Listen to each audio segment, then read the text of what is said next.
Guys, kalian tau gak sih mitos soal larangan orang Sunda nggak boleh nikah sama orang Jawa? Apalagi kalau laki-laki Jawa nikah sama perempuan Sunda. Katanya sih kalau sampai nikah, pernikahannya tuh bisa nggak langgeng, banyak masalah, banyak luka duka. Pokoknya akhirannya pasti cerai, katanya sih gitu.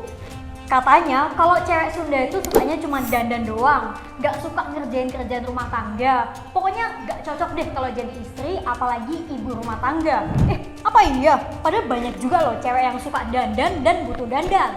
Nah, ada juga istilah di kebudayaan Sunda, esti larangan ti kaluaran, yang artinya dilarang menikahi kerabat di luar Sunda atau orang dari timur wilayah Sunda. Terus sadar nggak sih kalau sampai tahun 2018 nggak ada nama jalan yang berkaitan sama Majapahit di Jawa Barat? Emangnya ada apa sih Sunda sama Jawa ini kok sampai ngelarang-larang nikah? Sampai-sampai Gubernur Jawa Barat Ridwan Kamil mencoba untuk memutus mitos itu dengan meresmikan 3 nama jalan yang berkaitan dengan Majapahit di Bandung.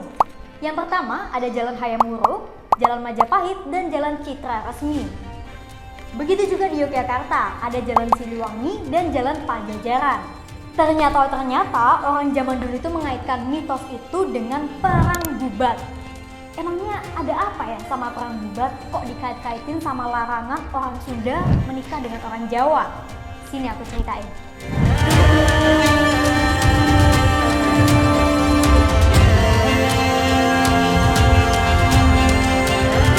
Jadi larangan orang Sunda menikah dengan orang Jawa itu bermula dari abad ke-14, tepatnya pada zaman Majapahit dan perang bubat.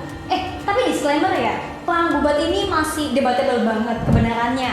Karena cerita bubat ini hanya muncul di Kidung Sunda, cerita para raton, dan carita parayangan. Dan nggak muncul di Kitab Negara Kertagama. Padahal Kitab Negara Kertagama itu disebut-sebut sebagai sumber primer kisah Majapahit. Jadi ceritanya gini, pada tahun 1357, Raja Majapahit Hayam Wuruk waktu itu lagi cari istri. Terus kebetulan lagi kesengsem sama putri Sunda yang namanya Dyah Pitaloka.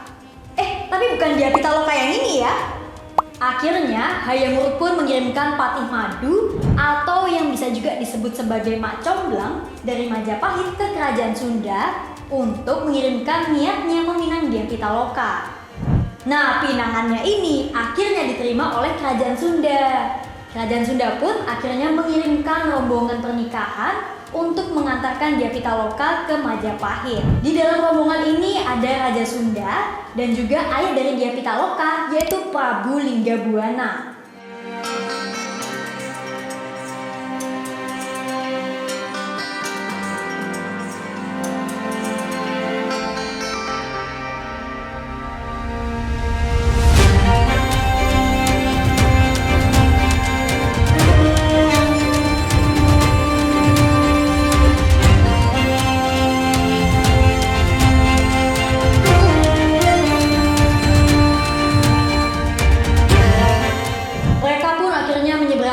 Jawa dan akhirnya turun di pelabuhan Bojonggalu, Gresik, Jawa Timur menggunakan 2000 kapal kecil.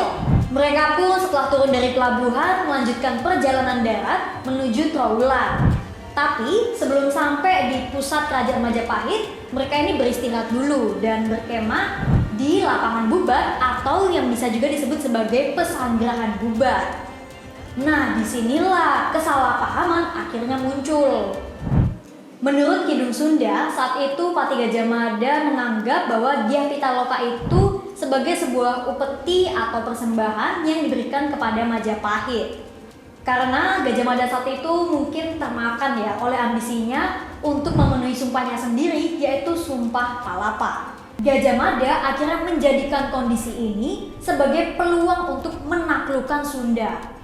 Menurut Kidung Sunda, kedatangan kerajaan Sunda saat itu diartikan oleh Gajah Mada sebagai penyerahan diri kerajaan Sunda.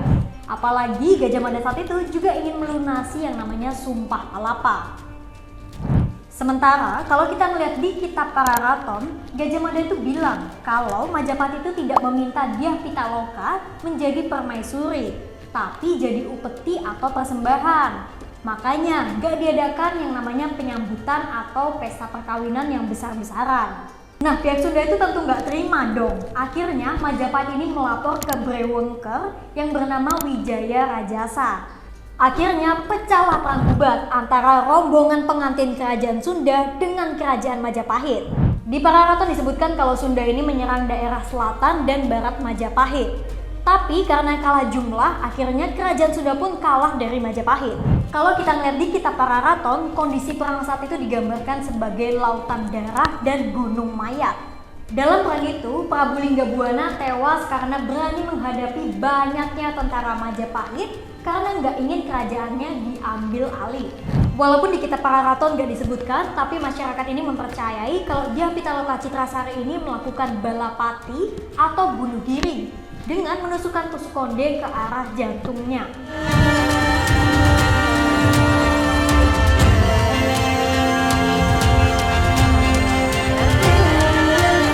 Tapi sampai sekarang cerita bubat ini masih diperdebatkan dan masih banyak yang mempertanyakan karena perang bubat ini tidak ada di negara Kertagama, yang mana di negara Kertagama ini dicantumkan berbagai kisah Majapahit secara lengkap. Terus gimana dong cerita bubat yang ada di Pararaton, Kidung Sunda, dan Parahyangan?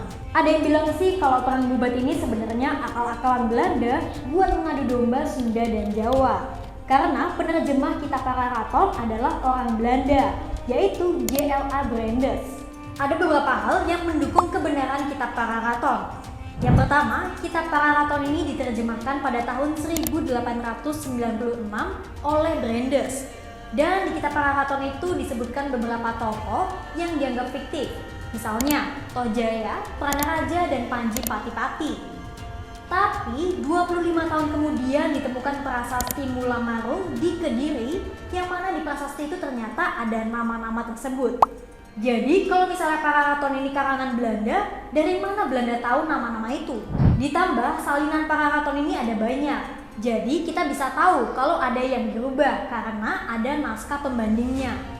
Apalagi proses menulis, menyalin, dan membaca Pararaton ini menggunakan media lontar, yang mana lontar itu merupakan ritual ibadah bagi Brahmana yang masih eksis sampai sekarang di Pulau Bali. Jadi, kalau menuduh Pararaton yang tertulis di media lontar dibelokkan atau sengaja dibuat oleh Belanda, bisa jadi menghina atau menyinggung tradisi yang ada di Bali sejak ratusan tahun yang lalu. Nah, balik lagi ke larangan pernikahan antara suku Sunda dan suku Jawa.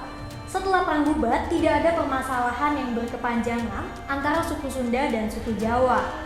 Apalagi kalau kita lihat saat ini banyak juga kok pasangan yang menikah antara suku Sunda dan suku Jawa yang langgeng sampai maut memisahkan. Bahkan pada tahun 2018, pemerintah Jawa Barat meresmikan 3 nama di Bandung, yaitu Jalan Majapahit, Jalan Hayamuruk, dan Jalan Citra Resmi buat memutus mitos itu. Peresmian 3 jalan ini disinyalir sebagai bentuk rekonsiliasi antara suku Sunda dan suku Jawa. Nah itu dia, oh begitu episode mitos larangan orang Sunda menikah dengan orang Jawa. Kira-kira di episode berikutnya kita mau bahas apa lagi nih? Kalau menurut sahabat kompas.com gimana? Coba tulis pendapatmu di kolom komentar ya.